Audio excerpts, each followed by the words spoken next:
ಮಾಡಿಸುವಂತ ಕಾರ್ಯಕ್ರಮ ಮಾಡಿ ಈ QR ಕೋಡ್ ಅನ್ನು ನಾವು ಪಬ್ಲಿಸೈಸ್ ಮಾಡ್ತಾ ಇದೀವಿ. ಯಾರಿಗೆ ಆಗಲಿ ಒಂದು ಡ್ರಗ್ಸ್ ಬಗ್ಗೆ ಮಾಹಿತಿ ಇದ್ರೆ,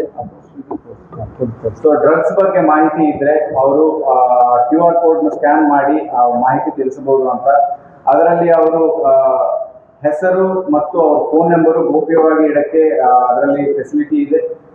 ಬೇಕಾದ್ರೆ ಅವರು ನಂಬರ್ ಅಥವಾ ಅವ್ರ ಹೆಸರನ್ನು ಕೊಡದೇ ಇದ್ರೂ ಸಹ ಅವರ ಮಾಹಿತಿ ತಿಳಿಸಬಹುದು.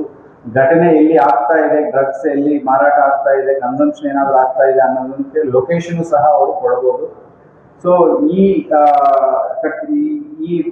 ಇನ್ಫಾರ್ಮೇಶನ್ ಶೇರ್ ಮಾಡಾದ್ಮೇಲೆ ಆ QR ಕೋಡ್ ಇಂದ ನಮಗೆ ಬಂದಿರೋ ಮಾಹಿತಿಯಿಂದ ನಾವು ಒಂದು ಗಾಂಜಾ ಕೇಸನ್ನು ಪತ್ತೆ ಮಾಡಲಾಗಿದೆ. ಇದರಲ್ಲಿ ನಮಗೆ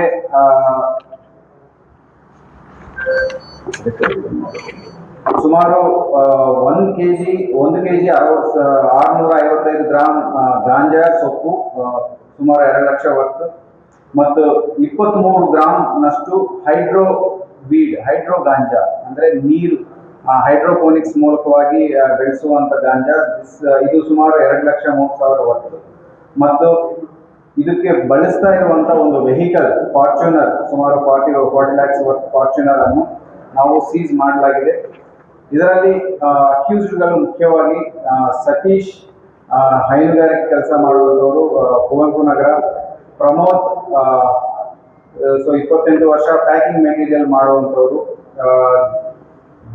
ದಿಶಾಂತ್ ಇವರು ಬಟವಾಡಿಯಿಂದ ವಾಸ ಇರುವರು. ದರ್ಶನ್ ಬೈರೇಶ್ವರ ಕಾಲೇಜ್ ಹಿಂಭಾಗ, ಇವರು ಶೋರೂಮ್ ಅಲ್ಲಿ ಕೆಲಸ ಮಾಡುವರು. ಅಮೋಘ್ ಡಿಪ್ಲೊಮಾ, ಇವರು ಸಿದ್ಧಗಂಗಾ ಬಡಾವಣೆಯಿಂದ. ಮಂಜುನಾಥ್ 35 ವರ್ಷ, ಮಾರತಲ್ಲಿ ದೊಡ್ಡನೆಕುಂಡಿ, ಬ್ಯಾಂಗ್ಳೂರ್ ಸಿಟಿ. ಸೊ ಈ ಮಂಜುನಾಥ್ ಅನ್ನೋರು ಇವರಿಗೆ ಬ್ಯಾಂಗ್ಳೂರಿಂದ ಪೆಡ್ಲಿಂಗ್ ಸಪ್ಲೈ ಕೊಡ್ತಾ ಇರೋರು. ಈ ಮಿಕ್ಕಿದ 5 ಜನ ಮಕ್ಕಳು ನಮ್ಮ ತುಮಕೂರು ಇರುವಂತವರು. ಸೊ ಈ 6 ಜನನ್ನು ಅರೆಸ್ಟ್ ಮಾಡಲಾಗಿದೆ. ಇವರಿಂದ ಈಗಾಗಲೇ ಹೇಳಿರುವಂತಷ್ಟು ಸೀಸ್ ಮಾಡಲಾಗಿದೆ.